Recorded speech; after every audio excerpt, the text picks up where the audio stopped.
Today we're going to talk about a tool called 3 dimensions of performance reviews. When people write up a performance review, they write up about the employee's performance as to what the employee did in a certain period of time, let us say over the last year. They also usually talk about some of the good qualities of the employee and some areas of improvement that the employee should have. I'm going to give you a structure for thinking about writing the performance review. I'm going to give you a structure for the performance review. I'm going to suggest that you break up the performance review into these 3 dimensions. The first dimension is results.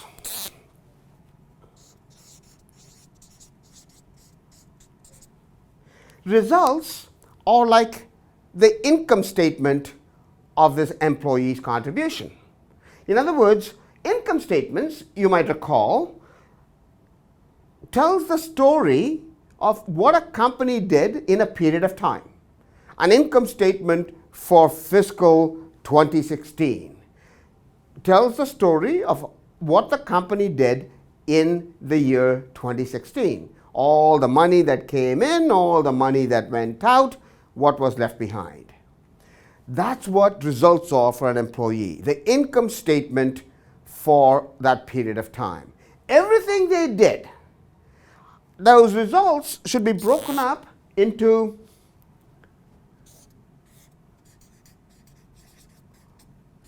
what and how. What did they do and how did they do it?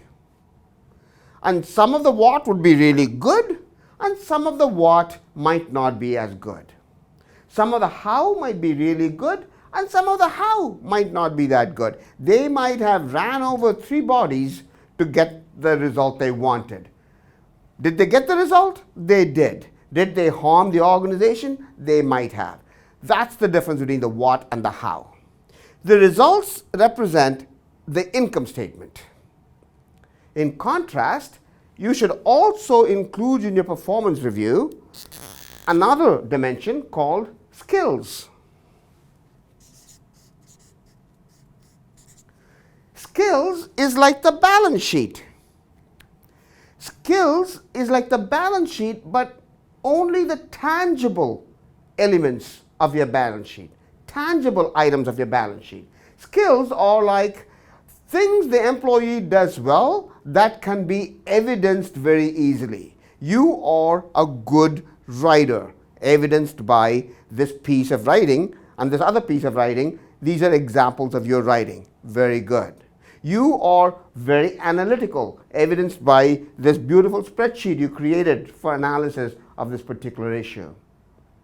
You are not a very good public speaker, evidenced by the debacle at that customer visit when you try to make that presentation. Skills are broken up into assets and liabilities.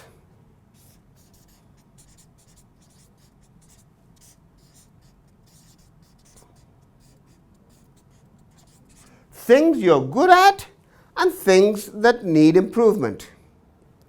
But these are tangible elements of the balance sheet in that they can be evidenced very clearly. The beauty of the skills is the skills travel with the employee. Results do not travel with the employee. Results do not go from year to year.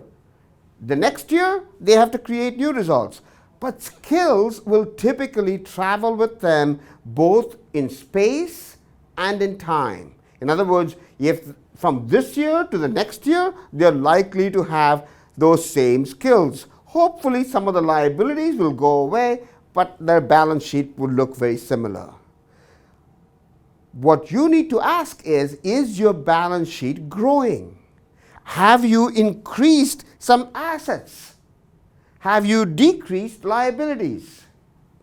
These skills will travel with them to the next job they go to. The third dimension that you should think about is style. Style is also elements of balance sheet. They are balance sheet items, but they are intangible elements of balance sheet. In other words, there is no clear proof or evidence. It is an opinion. The styles are also broken up into two different components.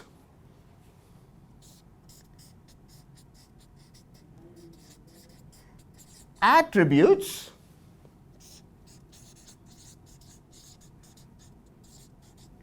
and behaviors. Attributes are intrinsic, things that are just you. You are an honest individual. It's an attribute. It is, I put it in the style, not in a skill, because there is no way for me to prove that you are honest. To evidence, I can give you some examples, but honesty is much more, it is an opinion you've created of this person. Attributes or skills, attributes or style that goes with the employee. They're likely to have that attribute. You are a compassionate individual. The person is likely to be compassionate whether they are at work, whether they're at their church, whether they are at their soccer field, they're likely to be a compassionate individual. Attributes or elements of style that travels with the employee. In contrast, behaviors are also elements of style, intangible balance sheet items that I cannot prove, but I have this hunch. You are not a good team player. That's a behavior that might not travel with this employee. It is often because of the circumstance. Behaviors are elements of style that are shaped by the circumstance in which the employee lives. So you are not a good team player might be because of the team they are in. Distinguish between what is intrinsic attribute and what is circumstantial behavior. In writing a performance review, make sure you talk about the results, the income statement, but also about the balance sheet, the tangible elements of the balance sheet, the skills, and the intangible elements of the balance sheet, the style. Ask yourself and the employee, have they grown their balance sheet? What they did in the income statement doesn't grow them. They grow by improving the balance sheet. Every year you must ask, have they grown their balance sheet? This formulation allows you to distinguish between the results, which are important, because that is why they get paid, and the balance sheet, which is also important because that is what will travel with them.